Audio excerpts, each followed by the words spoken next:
안녕하세요. 코인 알려주는 남자입니다. 비트코인 가격은 변동성을 보이다가 현재는 어제와 동일하게 69K 중반대에 위치하고 있습니다. 비트코인 가격은 그대로인데 알트코인들은 비트코인이 내려갔을 때 더 큰 폭의 하락이 있으면서 조정이 왔고 반등을 하지 못하는 모습을 보이고 있습니다. 이번 조정장에서 특히 비트코인이 변동성을 보이면서 제자리에 올라와도 알트코인들은 하락했던 것들이 더 크게 하락을 하면서 사람들을 많이 고통스럽게 하는 일들이 지속적으로 반복이 되고 있는데, 이런 일들이 왜 일어나고 있는지 세력들의 움직임과 세력들의 투자 전략을 통해서 살펴보는 시간을 가져보도록 하겠습니다. 선물청산맥상으로 봤을 때 비트코인 가격은 영상 이후에 일부 하락을 하면서 69K 초반대까지 빠졌다가 현재는 비트코인 가격이 상승을 해서 70K까지 갔다가 롱 포지션까지 숏 포지션 모두 청산을 시키고 현재는 69K 중반대에 다시 위치하고 있는 모습을 보이고 있습니다. 비트코인 가격은 그대로 다시 돌아왔고, 여기서 의미 있는 부분은 숏 포지션 같은 경우는 70K부터 72K 라인에 강하게 형성이 되고 있는 걸 확인을 할 수 있는데,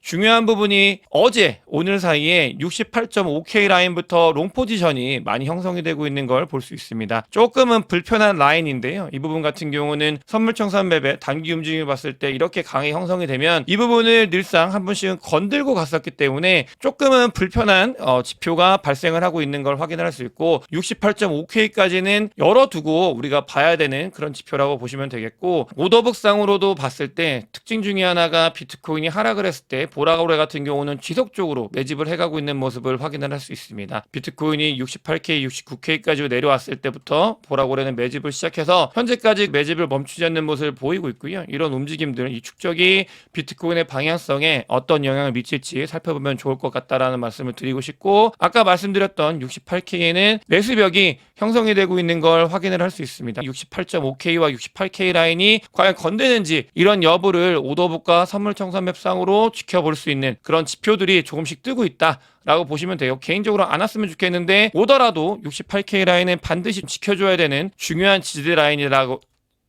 알고 있어야 되겠습니다. 펀딩 레이트 히트맵상으로 봤을 때 보시게 되면은 비트코인이 조정이 오면서 알트코인들이 더 큰 폭의 조정이 오고, 비트코인은 반등을 하는데 알트코인을 반등을 하지 못하는 모습들이 반복적으로 발생을 하고 있습니다. 이런 와중에 조금씩 반등이 있었던 펀딩 레이트, 리테일들의 투자 같은 경우도 조정이 오면서 다시 다 날아갔고, 하지만 같은 경우는 조금씩 희미하게 살아나고 있는 걸 확인할 수 있습니다. 리테일들, 특히 투자에 적극적으로 임하고 있는, 조금 얼리해서 투자를 임하고 있는 계신 분들 같은 경우는 조정이 오더라도 알트코인들에 대해서 달라붙으면서 이 부분을 처음부터 먹어가기 위해서 이렇게 노력을 하고 있다, 그렇게 보시면 되겠고, 추세는 완전히 꺾이지 않은 모습을 보이고 있다라고 보시면 되겠습니다. 어제 영상에서 헤지펀드들이 비트코인의 숏 포지션을 사상 최대로 유지하고 있다, 보유하고 있다라고 말씀을 드렸습니다. 이 부분 같은 경우는 그러니까 중요한 부분인데, 이번 조정장에서 비트코인 가격이, 비트코인 현물 ETF가 유입이 많이 됨에도 72K 라인을 뚫고 전고점을 뚫고 그 위로 올라가지 못하는 이유에 이 부분이 분명히 존재를 하거든요. 그래서 그 부분을 말씀을 드리고 싶어가지고 자료를 가지고 왔고, 어제 잘 그냥 간략하게 말씀을 드렸을 때 이 숏 포지션을 가장 많이 구축을 하고 사상 최대로 구축하고 있는 헤지펀드들이, 그러니까 들리는 소문에 의하면 비트코인 현물 ETF를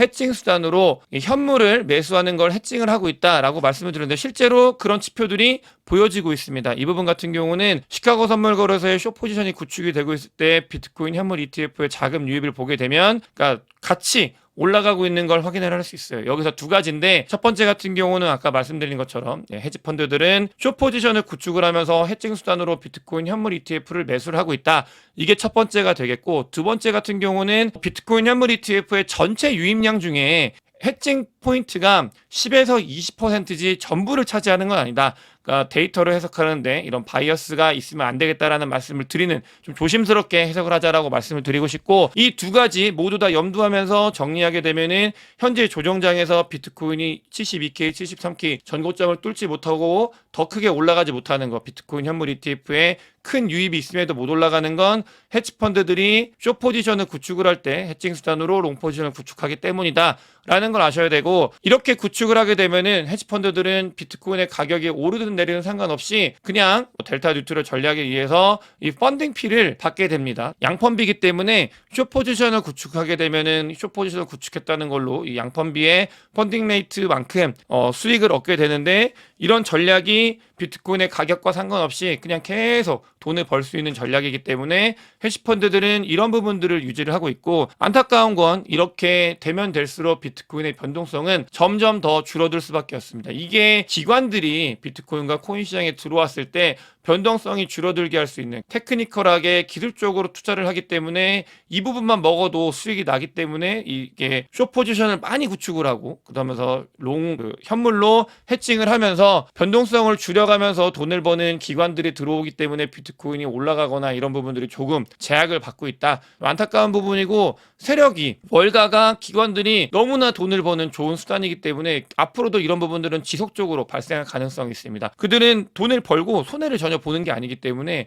이 전략을 계속 세우고 있는 부분이고요. 다만 여기에서 펀딩 레이트가 양수로 유지가 돼야 돈을 버는 거기 때문에 이 전략 같은 경우는 위로 더 많은 사람들이 비트코인을 양펀비로 유지시켜줄 수 있을 만큼의 모멘텀이 아직 시장에 있다 라고 보기 때문에 이런 전략들을 유지하고 있다라고 보시면 되겠고, 여기서 중요한 부분은 코인 시장에서 비트코인이 가격이 내려갔다 올라오는 이유, 가격이 유지가 되고 조정이 오는데 과거 사이클보다 조정이 덜 오는 이유는 이런 헤지펀드나 돈들이 모두 비트코인을 가지고 놀고 있기 때문이고, 알트코인들 같은 경우는 비트코인이 조정이 오면 더 큰 폭의 조정이 오는데 현재 반등을 하지 못하는 건 돈이 알트코인으로 아직 가지 않았기 때문입니다. 이 부분에 대해서 세력의 놀이터가 되어가고 있고, 왜 비트코인은 내려갔음에도 올라오고 변동성이 줄어들고, 하지만 알트코인은 내려갔는데 큰 폭의 하락만 있고 상승이 있지 못하는지에 대한 이유에 대해서 결론부터 말씀을 드리고 가도록 하겠습니다. 비트코인 현물 ETF 같은 경우는 아까 헤지펀드들의 해칭 수단으로서 매집을 하는 부분, 일정 정도는 그 부분도 봐야 되고, 그것 이외에도 비트코인 자체를 펀더멘털 쪽으로 좋아하고 모아가려고 하는 사람들과 합쳐지면서 순유입이 지금도 계속해서 늘어나고 있는 모습을 보이고 있고, 이건 2024년도 1월달과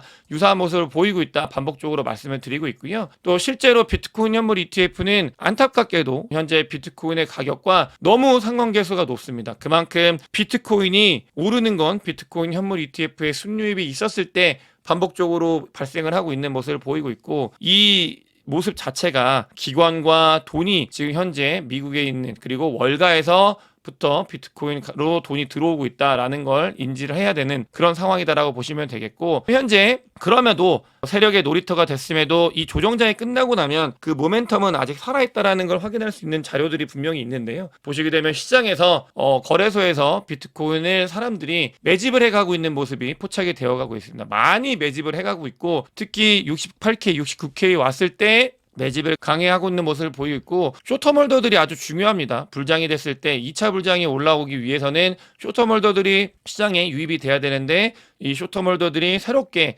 들어오고 있는 모습을 확인을 할 수 있고요. 이 부분 같은 경우는 이 조정 구간에서, 과거 사이클에서도 조정 구간에서 잠시 멈췄다가 올라가는, 조정 구간에서 멈췄다가 올라가게 되는 그 구간, 요 레인지 안에서 움직이고 있고, 우리가 먹어야 되는 부분이 이만큼은 더 남아있다 라고 보시면 되겠습니다. 추가적으로 쇼터몰더들이 들어오기에 좋은 환경이 구축이 되고 있는데, 이 부분 같은 경우는 프로핏, 로스, 마진을 보게 되면은 많은 사람들이 수익이 없는 그런 구간에 있습니다. 쇼터몰더들이 들어왔을 때, 그러니까 오래 들고 있던 분들하고 거의 비슷한 상태로 투자를 할 수 있기 때문에 투자 환경이 잘 구축이 되고 있고, 이렇게 구축이 되는 바닥을 잘 깔아놔야 쇼터몰더들이 들어오면서 다음번 불장으로 올라갈 수 있기 때문에 그런 모습들이 점점 형성이 되고 있고, 다만 이런 부분들에 있어서 제약이 되는 거, 특히 이거는 비트코인보다도 알트코인에 더 많은 제약이 되고 있는 부분인데요. 알트코인 같은 경우는 더 리스크가 있는 위험 자산이기 때문에 비트코인보다도 분명히 유동성이 더 많이 중요한 변수 중에 하나입니다. 근데 보시게 되면 JP모건과 시티은행 같은 경우는 고용이 탄탄하다는 이유로 7월달 금리 인하가 있을 거라고 예상을 했었는데,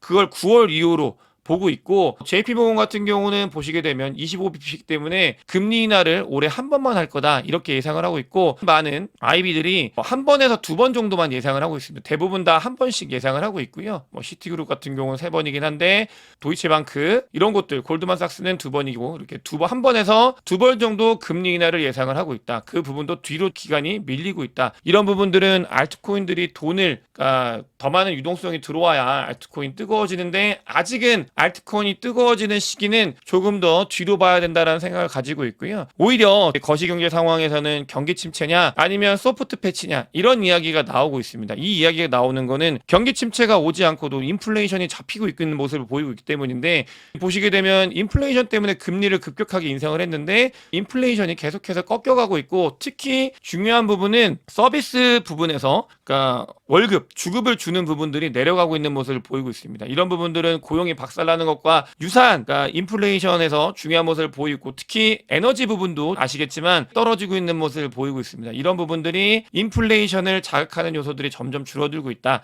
소프트 패치에 대한 이야기가 많이 나오고 있고, 그렇게 되면 경기가 박살나지 않은 상태에서 금리 인하할 수 있는 명분이 생기고 있다. 뭐가 됐든 간에 알트코인 시장이 좋아지기 위해서는 금리 인하와 유동성 공급이 중요한 부분을 차지합니다. 비트코인보다도 더 중요한 변수인데요, 알트코인들한테. 특히 같은 경우는 금리 인하가 뒤로 밀리고 미국이 강하다 그러면서 미국채 금리가 올라가고 있고, 또 제일 중요한 달러 인덱스 지표가 급등을 했습니다. 이 달러 인덱스 지표는 비트코인보다도 여러분들께서 꼭 보셔야 되는 게 알트코인에 지대한 영향을 미치고 있습니다. 4월달 이후에 이 달러 인덱스가 쫙 올라오면서 알트코인들이 좋지 못한 모습을 보였고, 며칠 사이에 또 알트코인들이 좋지 못한 모습을 보일 때 이 달러 인덱스 급격하게 올라온 모습을 확인할 수 있습니다. 그만큼 유동성이 알트코인의 중요한 부분을 차지하고 있는데, 정리하게 되면 금리 인하는 조금 더 뒤로 밀릴 가능성이 있고, 금리 인하와 유동성이 마구 들어와야 진짜 비트코인이 아니라 알트코인에도 돈이 쏟아지고 알트코인이 올라가는 그런 시기가 올 거라고 생각이 드는데, 그 시기는 조금 더 우리가 이 기간 조정을 견뎌야 될 것 같다는 생각이 들고 있고, 고무적인 부분은 반감기 이후에 비트코인을 채굴하는 채굴업자들이 비트코인을